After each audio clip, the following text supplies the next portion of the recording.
छात्र, सुप्रभात। तो आज हम जननी जन्मभूमि के बारे में पढ़ेंगे। ये 10वीं कक्षा का गद्य विभाग का एक विषय है। तो उसका पृष्ठांकन यह है 88। तो अपनी किताब खोल के ध्यान से देखो। यह दुनिया बड़ी अजीब है, क्या क्या नहीं है इसमें। बड़े बड़े पहाड़ हैं, घने जंगल हैं, कल कल करती नदियाँ बहती हैं, झरने झरते हैं, सागर गरजते हैं। किस्म किस्म के पेड़ पौधे, पशु पक्षी, नर नारी हैं। भला है तो बुरा भी है। तुलसीदास कहते हैं, जड़ चेतन गुण दोषमय विश्व किन्ह करतार। यहाँ जड़ चेतन चर अचर सब हैं। यह विविधता का भंडार है। अच्छे लोग अच्छाई को चुनते हैं, जैसे हंस दूध पी लेता है और पानी छोड़ देता है। संसार हर पल बदलता भी रहता है, ऋतुएं बदलती हैं। मौसम कभी सुहावना होता है तो कभी डरावना, कभी जानलेवा गर्मी तो कभी कड़ाक की सर्दी। जहाँ हरी भरी फसल नाचती हैं, वहाँ अकाल भी पड़ता है। आदमी कभी सुख चैन से जीता है तो कभी दुखी होता है, कहीं अमीर है तो कहीं गरीब। अच्छे दिन जल्दी उड़ जाते हैं, बुरे दिन हौले हौले सरकते हैं। लोग कहते हैं, यह जिंदगी भी क्या है। 4 दिन की चांदिन फिर अंधेरी रात। यह मनुष्य भी अजीब प्राणी है। वह अंधेरी रात से डरता नहीं, लड़ता है। वह हर दुख को झेलता है, हर दर्द को सहता है। 4 दिन की चांदनी की तलाश में उन चंद दिन के सुख के लिए प्रकृति से लड़ता है। उस पर कब्जा जमाना चाहता है, क्योंकि आशा से ही आकाश थमा है। मनुष्य की यह अदम्य जिज्ञासा नया नया इतिहास रचती है। यह उसके उत्थान और पतन की कहानी है, पतन की कहानी है। जो जन्मभूमि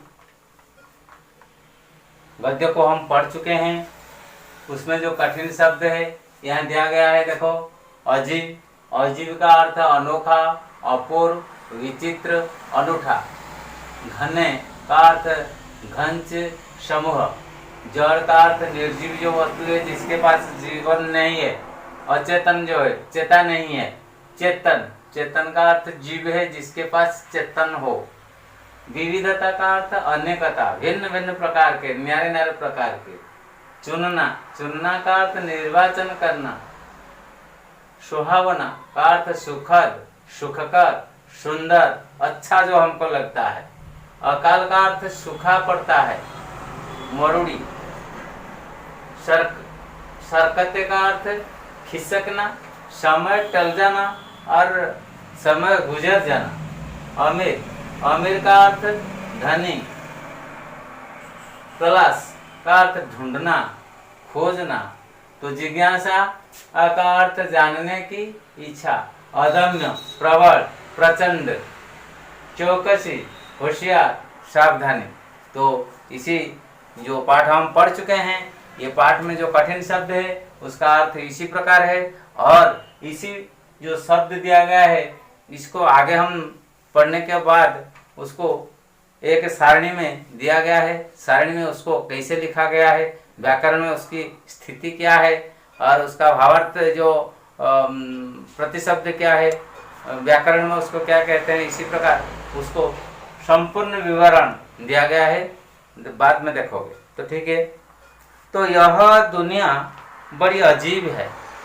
तो हम जो संसार में रहते हैं, जो दुनिया में हम रहते हैं, ये दुनिया अपूर्व है, अनोखा है, विचित्र है, महान है, श्रेष्ठ है। दुनिया बहुत बड़ा है, अजीब है, श्रेष्ठ है, महान है। तो इसमें क्या क्या नहीं है? तो दुनिया में सब कुछ है। दुनिया में सब कुछ है, जो हम देखते हैं ये सब दुनिया का है। बड़े बड़े पहाड़ इसमें है, बड़े बड़े पहाड़, नंगे पहाड़ है, हिमालय जैसे पहाड़ है, और घने जंगल है, घंच जंगल भी है, जहाँ सूर्य चंद्र की किरणें नीचे नहीं गिरते हैं। कल कल करती नदियाँ बहती है, जो झरना झरते हैं, पहाड़ से जो झरना झरते हैं, वह कलकल करके, कलकल शब्द करके ऊपर से, पहाड़ के ऊपर से नीचे की ओर जो झरते हैं, वो जो सुंदर शब्द है, ये शब्द बहुत अच्छा लगता है। तो झरने झरते हैं, सागर गरजते हैं। सागर के नज़दीक यदि जाओगे तो उसका जो गर्जन है, घोर गर्जन, ये भयानक होता है। ये गरजते रहते हैं। किस्म किस्म के पेड़ पौधे, ये जंगल में हो या स्थल भाग में हो, किस्म किस्म न्यारे न्यारे विभिन्न प्रकार के पेड़ पौधे उगते हैं। सबुजिमा रंग हरा भरा धरती दिखाई पड़ती है। पशु पक्षी यहाँ अनेक पशु पक्षी है।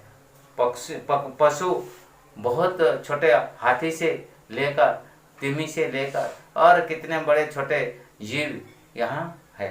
और पक्षी, आकाश में उड़ने जो पक्षी हम देखते हैं, तो ये छोटे से बड़े पक्षी भी है।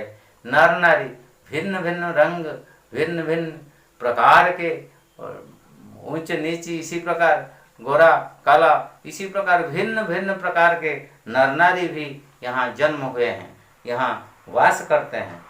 भला है तो बुरा भी है, भला है, यहाँ बुरा भी है। यहाँ हम देखते हैं कुछ अच्छा है, कुछ बुरा है, कुछ हमको अच्छा लगता है, कुछ बुरा लगता है, कुछ हमारे लिए, जैसे बाघ हमारे लिए भयानक होता है और हिरन हमको अच्छा लगता है।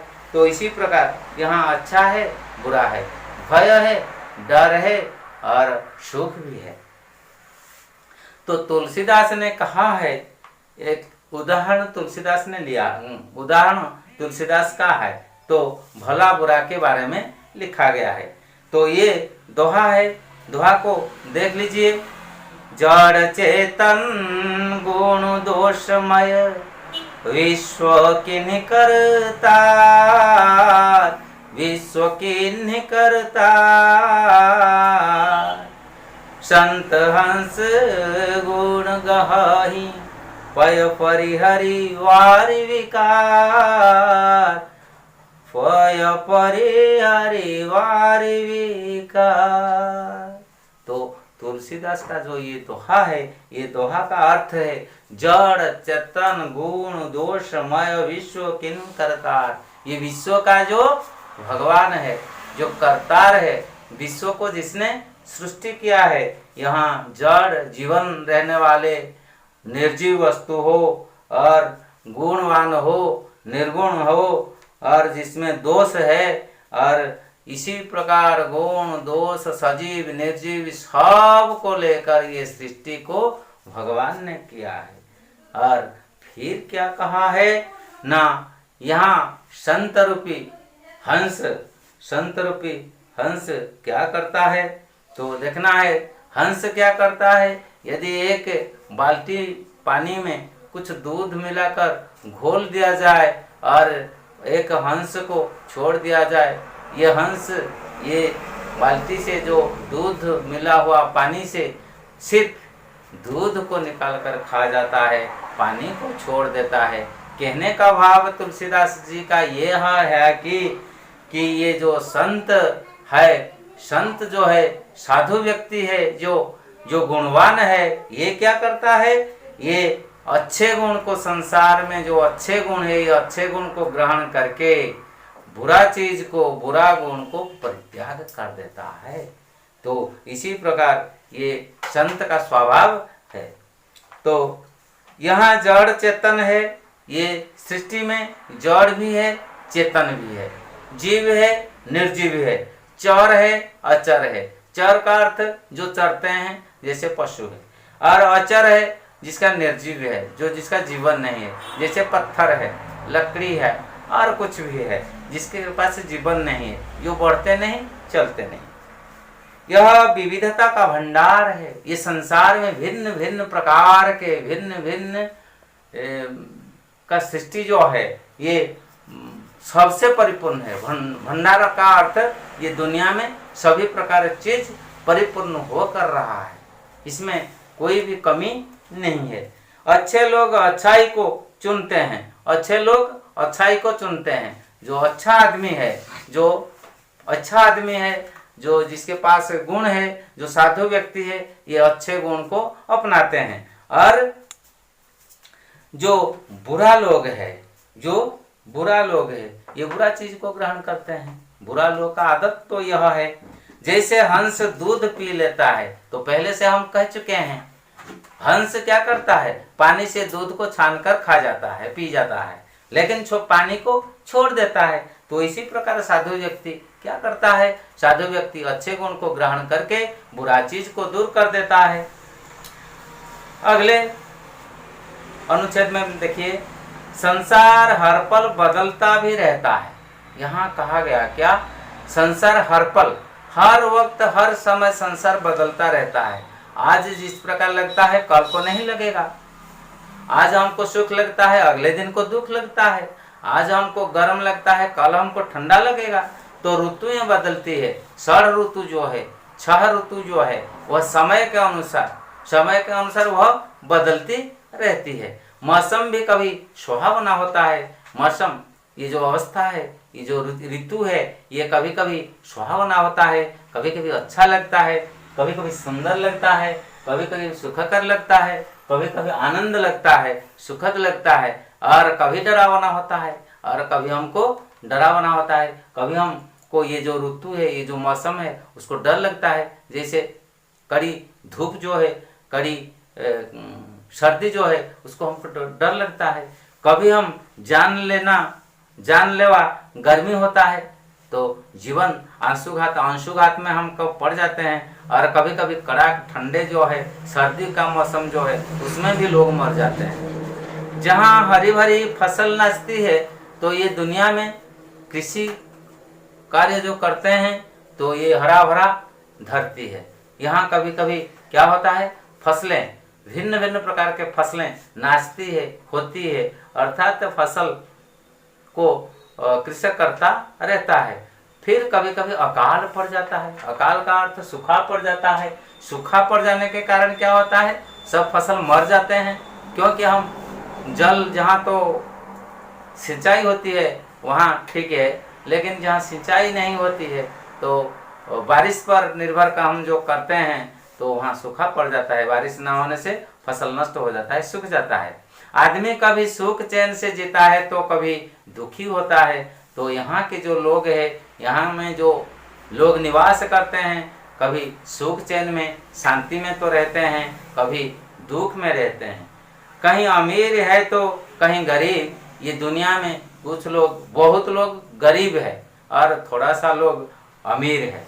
अच्छे दिन जल्दी उड़ जाते हैं। जो अच्छे दिन है वह जल्दी जल्दी सरक जाते हैं, गुजर जाते हैं, चले जाते हैं।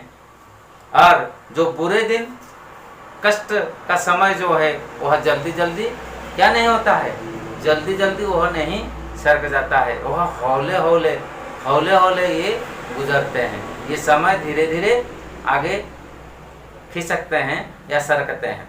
लोग कहते हैं कि जिंदगी भी क्या है। लोग कहते हैं ये जिंदगी क्या है, ये जीवन क्या है, ये जीवन क्या है, जीवन का आनंद क्या है। तो ये 4 दिन की चांदनी पर अंधेरी रात, 4 दिन खुश में रहते हैं, अगले दिन फिर दुख है।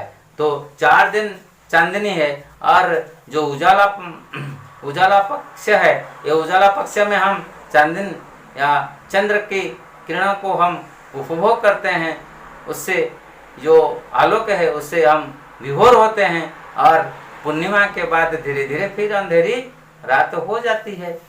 तो दुख ज़्यादा है, सुख कम है।